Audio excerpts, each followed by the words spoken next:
Tandika omukono gwo bw'oti. Katonda atonde eggulu n'ensi, Mukama tukwebaza, tukusinza, tugulumiza erinnya lyo. Tukwebaza kulwa omusomo gwa leero.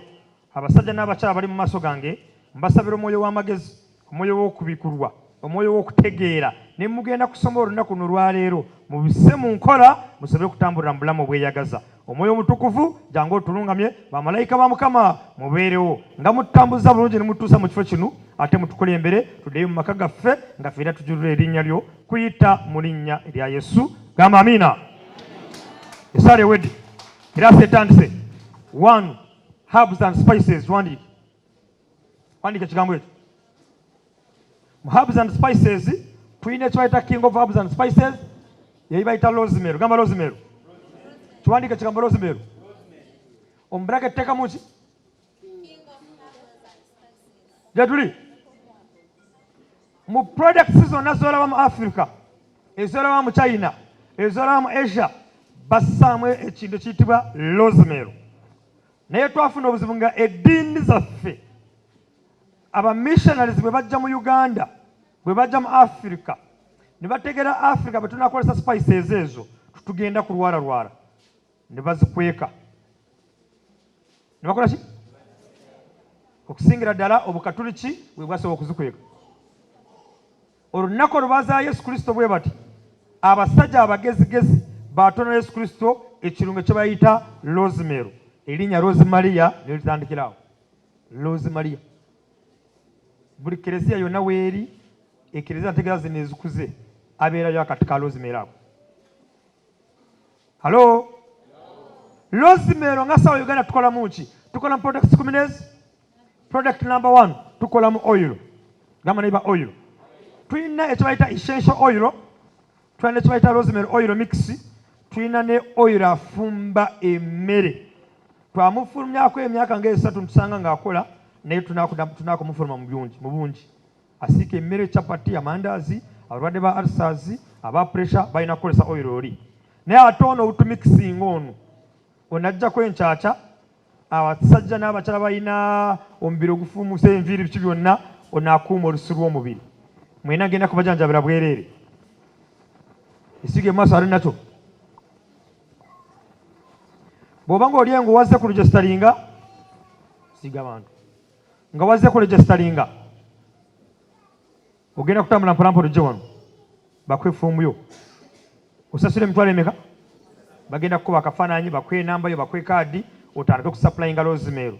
Bwe tugula rosemary tukolamu ki? Gama oil aziiza omuntu okumera ekiwalaata, n'omuwala mukubira engero z'amaanyi alisitedde we bayita Rwema, ombeera nga muwulira ku radio. Esige ku maaso, esige mu nviiri wenna, obeere ng'omasamasa. Bw'oba olina emyaka 6 bw'omwesiiga odda ku myaka ameka? 3. Mugenda kundaba nga bamaze kumwesiiga. Bw'omala okulima rosemary, sawa Uganda yeegula rosemary, netumugattako omutindo, netukolamu oil w'oli mu kwesiiga. Kitegeeza akatale akasookerako ddala yeggwe, kubanga teeka buli mukazi yenna yavudde awaka kujja wano yasoose n'ayesiiga oba n'anaaba oba n'abako kyayisiisibiriza. Kituufu oba? Kitegeeza akatale weekali kasinganako amatooke, kasinganako ennyama. Omukazi ayinza okumala wiiki nga talidde ennyama, naye tasobola kumala wiiki nga tayesiize.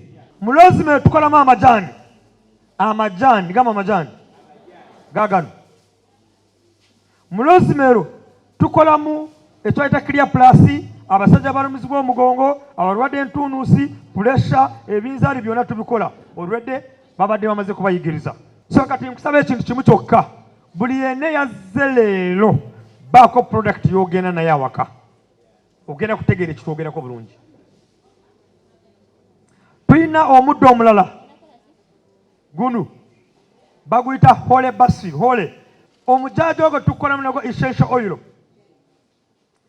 Omujaaji ogwo tukolamu eddagala ly'olubuto,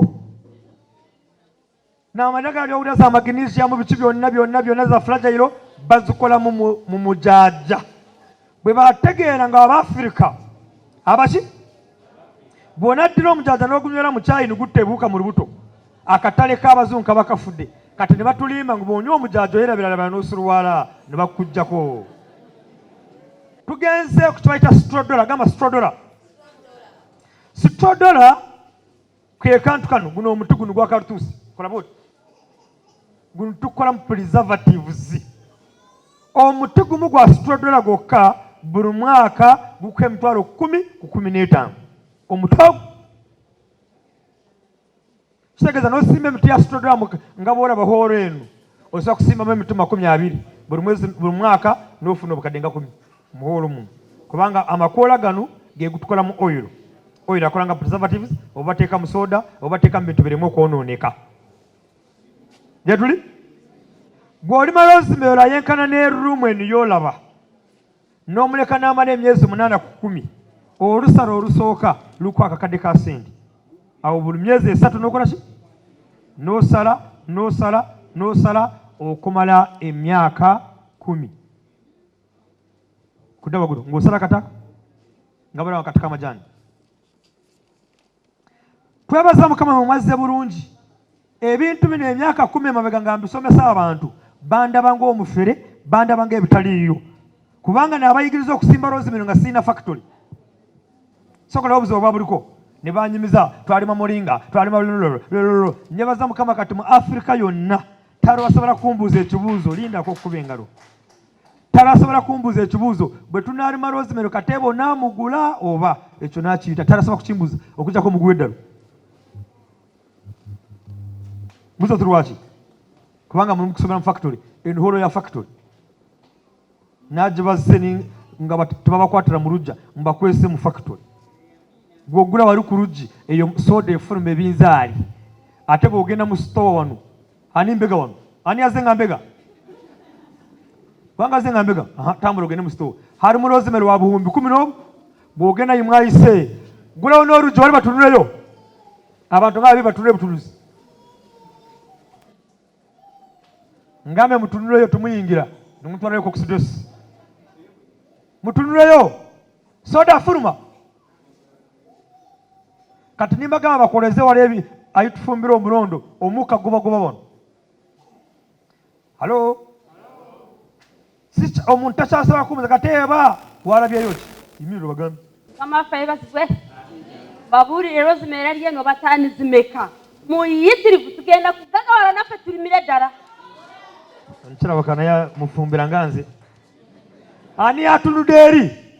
Nyagala abantu abapya. Kwata omuzenero bagambe kyolabyeyo. Bwe basukuze rosemary wammwe. Ndabyeyo mutindo. Ujjudde ebyokunywa bya bika nga 2-3 binemye okwawula ne mwebala omulimu ogwo.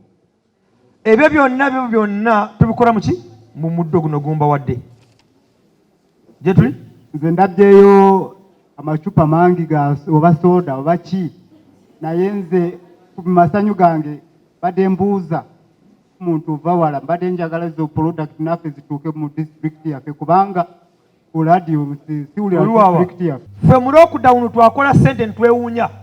Olunaku lwe baggalawo ebintu ebyali biva aweeru mukitegedde ne baggalawo ebyali biva Kenya biva Tanzania, abantu basuubula akawunga wano, basuubula amajaani, za perfume, ebiyinza ntugamba kiki?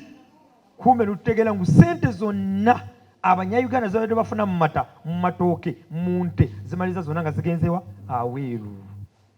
Bwe tuva ku ekyo tugenda kukibayita sawo healthcare products. Ze zitukola mu rosemary, ze zitukola mu beetroot, ze zitukola mu spices zonna, lemon balm, strodola n'ebintu ebirala byonna. Tugenze ku healthcare products.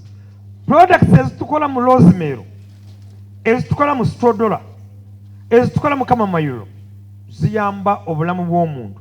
Okusingira ddala zizimba obutafaali bw'omubiri, omubiri ne bugudwanisa endwadde. Tujjanjaba endwadde 100 tuzijjanjaba zonna. Bwe twava ku ekyo tageti yaffe buli gombolola twagalako edduuka erisuubulisa ebintu. Buli gombolola twagalako edduuka, twagalako ki? Nga lirimu akawunga ka sawo Uganda, lirimu amajaani ga sawo Uganda, lirimu perfume za sawo Uganda, lirimu ebinzaali, lirimu byonna ebitukola. Nga ani alituulamu yeggwe azze leero. Otuula mu kiduuka kyaffe ekinene ekyo ng'ekyolabye wali ekiduuka ekyo wukiriri tuzimbako na hoolo bweti buli gombolola tugenda kubazimbira hoolo eyenkana ng'eno buli gombolola agenda kukola edduuka lya sawo Uganda ne bweba nga bakuloga buli lunaku oyingiza miliyoni 3 kudda waggulu nga bakuloga ovaligwa omwoyo gw'obwavu kubanga edduuka eryo yewutugenda kugulira obumyu awutugulira rosemero ayitugulira omujaja mmotoka yaffe ejja n'asoodawo ejja n'amajaani go ereeta akawunga bw'emala okutikkula mu dduuka lyo mmotoka mukitegete fiso ate omwana yewagulira rosemero kitegeza agula atunda obumyu bw'amala okukwata sente z'omumyu bwakwata sente za rosemero sente z'omulondo sente z'omujaja akyama ku dduuka lyo mpayo akawunga mpayo sukaali mpayo omunnyo ebinzaali nebanga bakuloga okukola sente lwampaka anakitegedde ekizibu ky'omwavu kiri eki ayagala atandike n'ekinene n'amaliza nga tatandise ayagala gagawale n'amala emyaka 10 nga tagagawalangako omugaga akola ekintu eki atandika mpola ebeera step by step kino ekitongole kyonna kyolaba biki byonna byonna n'atandika n'emitwalo eki n'atandika n'akamyaka naye kati esente zimba ennyumba y'amategula nzikola olunaku kati mwena bazisa olunaku olwaleero mugenda kutandika n'omumyobo bumeka n'akasajja kaluwa tandika n'omumyu bumeka nga tonakuzimba kinyumba tandikira wano mu kasonda kanuwamala omwavu yayagala atandike ne hardware zingenda kuzimba ekinyumba kivaanu kyegalanga ekyenkoko nteekamu obumyu amaliza nga tabituuseeko katugwe twala n'akamyu kaluwa akakazi gula akasajja tandika ate ne bw'oyagala otandika n'akasajja munyize n'otwala akanume n'osooka n'okalunda omwezi mulamba n'oyiga okulunda n'ogamba kati kankatunda 3 oba 4 ate bampa akakazi naye ng'ekyozimba okimanyi atandise n'omumyu mumeka okumala omwaka obeera ng'olina omumyu 100 omumyu 100 mbugula miliyoni 20 omumyu 3 businga ente 10 ez'abalaalo omumyu mumeka businga ente meka omumyu 3 businga ente 20 ez'abakalamoja gama otandika n'omumyu 3 wuwa emyezi 2 nibukola ki 3 nibukola ki ogenda kumala omwaka gumu ng'olina omumyu 10,000 tulina omumyu butugula emitwalo 3,4,5,6 kitegeeza bwe tukagula emitwalo 3 ziba miliyoni 6 mu mwaka ogwo eyatandika n'ente 10 aba akyalina ente 10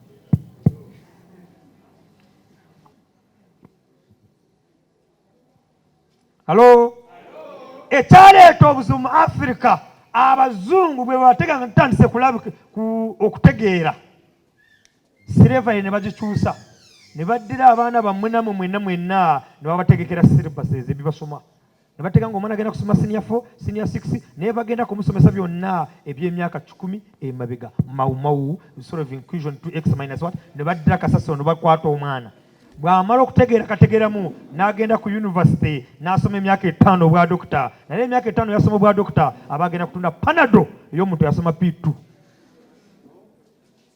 ne bamusomesa obutembeyi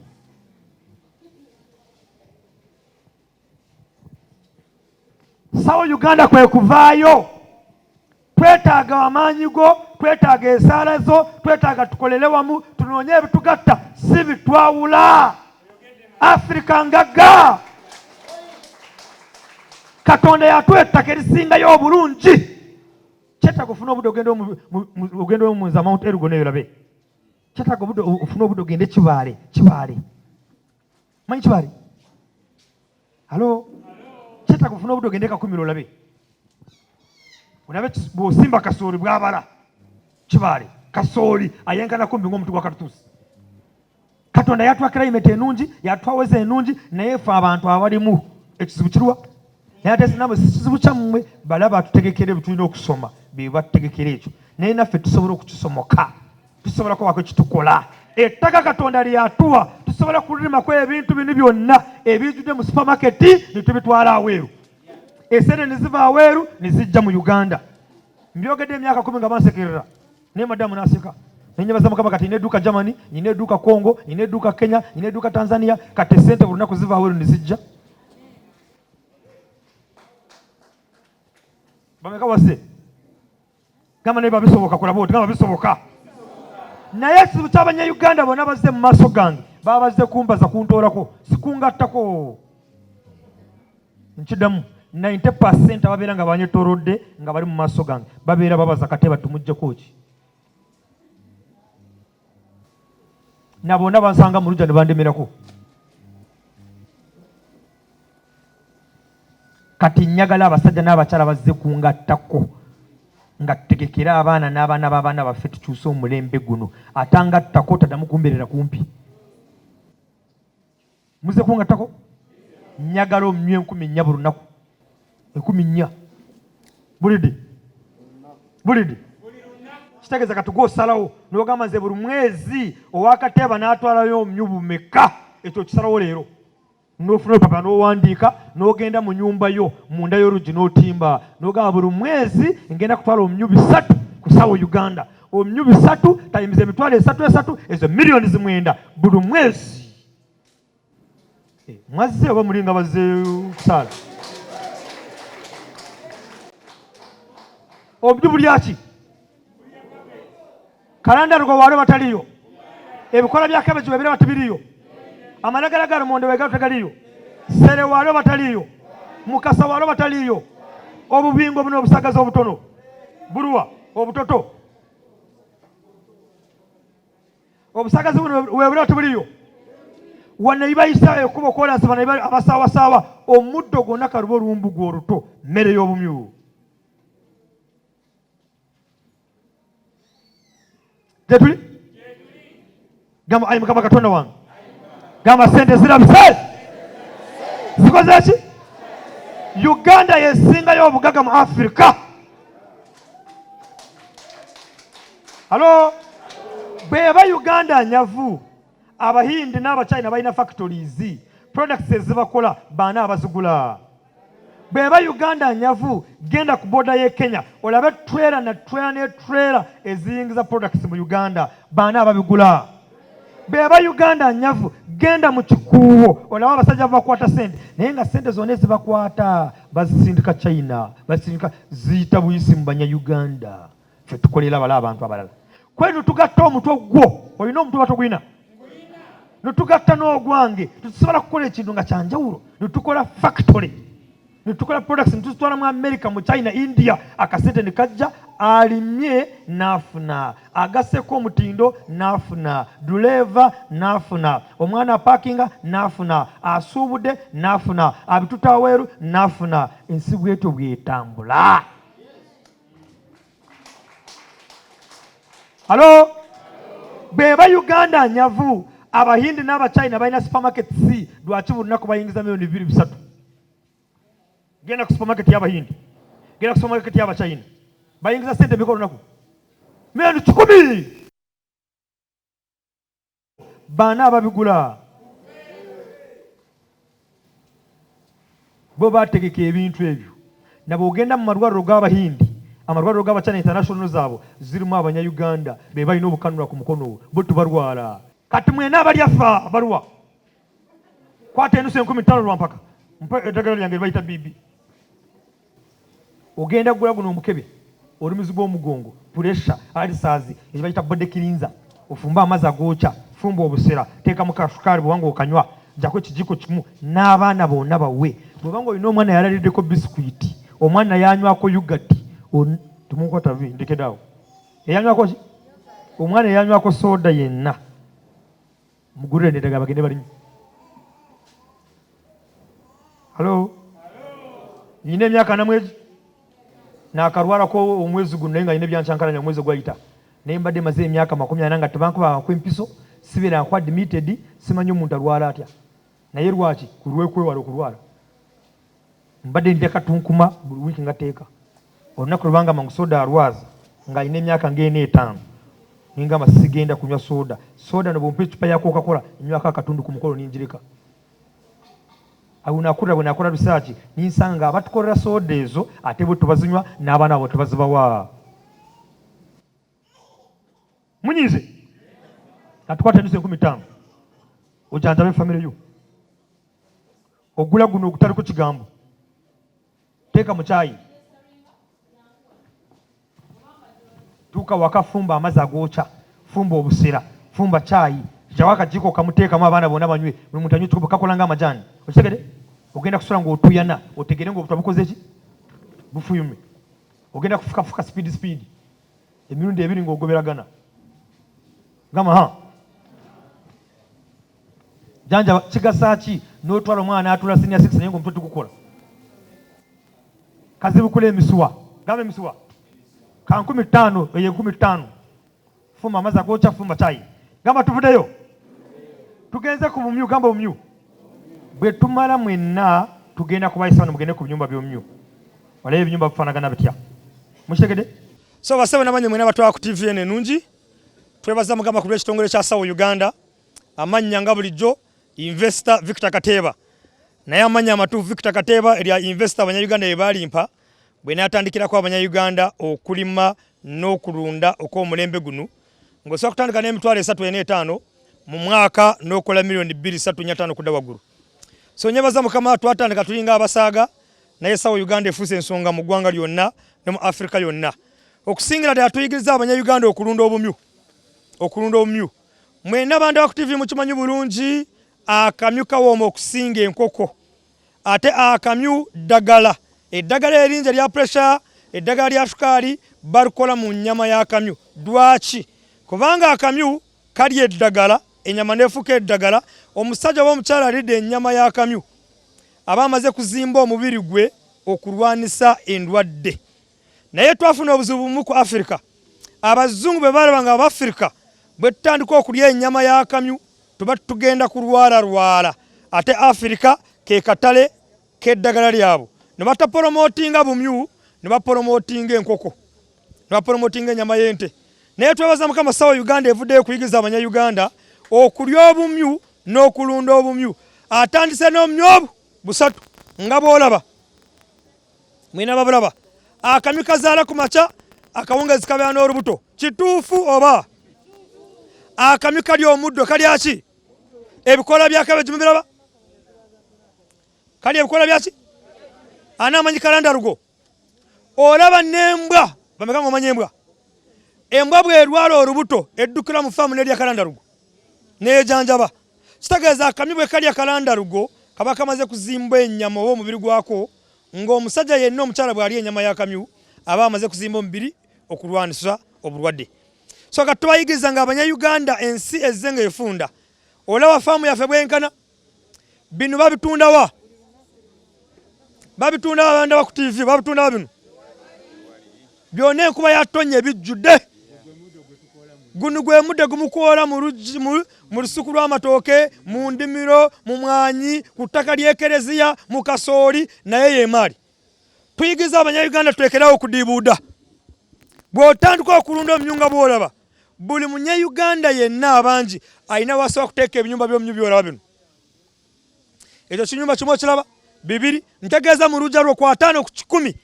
bw'oba omundaba ku TV olina polota 5 ku 10 alimu ennyumba osobola kuyingiza milioni 4 buli mwezi alina eka y'ettaka omunyayuganda osobola kuba milioni 20 buli mwezi ku eka y'ettaka mumpubireko mbalabe sokola b'emaali alina faamu eyenkana bweti yenni yokka yituyigirizawo abanyayuganda buli mwezi ayingiza obukadde obu bw'oweza obumyu 10 oba obumyu 10 buli lunaku abaamu obumyu 3 obuzaala gyetuli atandise n'obumyu 3 omwaka obeera n'obumyu bunu ng'osobola kufuna milioni 40 tubale owaffe bw'oba ng'okaguza owaffe ng'okatuddiza akamyu kana kubayita loko kasobola kuweza kirezi buli kilo ya mutwalo gumu kumeka kitegeeza omumyu 3 ye mitwalo 3 bw'oleeta omumyu 10 ng'obulundudde emyezi 6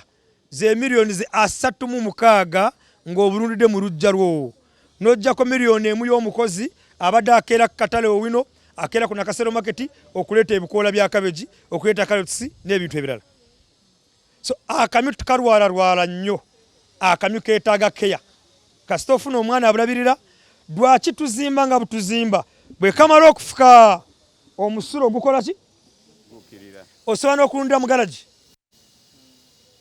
osobola kulunda mu boys court ezikutawaanya ezikumalako emirembe kino ekiyumba mu garagi kijaamu oba tekijaamu ate kiri kitegeeza sayidi eno ya garagi oteekayo ne sayidi enu n'osigaza korodo ate nawa n'oteekawo mu garagi garagi buli mwezi ekola miliyoni zeezi bwebanga obwavu bukuluma bulope kusawo Uganda bw'oba otanyizibwa okulima n'okulunda okw'omulembe gunu yegatte kusawo Uganda tubategekedde omusomo buli lunaku lw'amande tubayo nga tusomesa bwerere sawo Uganda byesomesa byonna bw'omala okubirunda bw'omala okubirima sawo Uganda yebigula nyebaza mukama kati abanyayuganda basookanga okumbuuza ebibuuzo ngukateeba bw'onaatulundisa obumyu onaabugula obe naabanga molinga bw'onaatulimisa rosemero onaabigula oba nyebaza mukama ekibuuzo tuba kyakimbuuza kubanga bw'ojjana olunaku olwokubiri olaba abantu baleeta loole ey'obumyu n'akwata miliyoni 38 naleeta loole ya rosemero n'akwata miliyoni 40 ng'olaba n'amaaso go ate n'ebitukolamu byonna bijjudde mu katalo birabi ate tukolaga ne stowa twebaza mukama mu lockdown yokka twasobodde gwa rosemero wa 6,000 ng'obuhumbi 6,000 bwonna bwagenze mu ngalo z'abanyayuganda kyekyatuzimisa Valley Addition Center so tubaaniriza ebitubayigiriza byonna mbisse mu nkola mukama bampeera omukisa mukama bampeere sente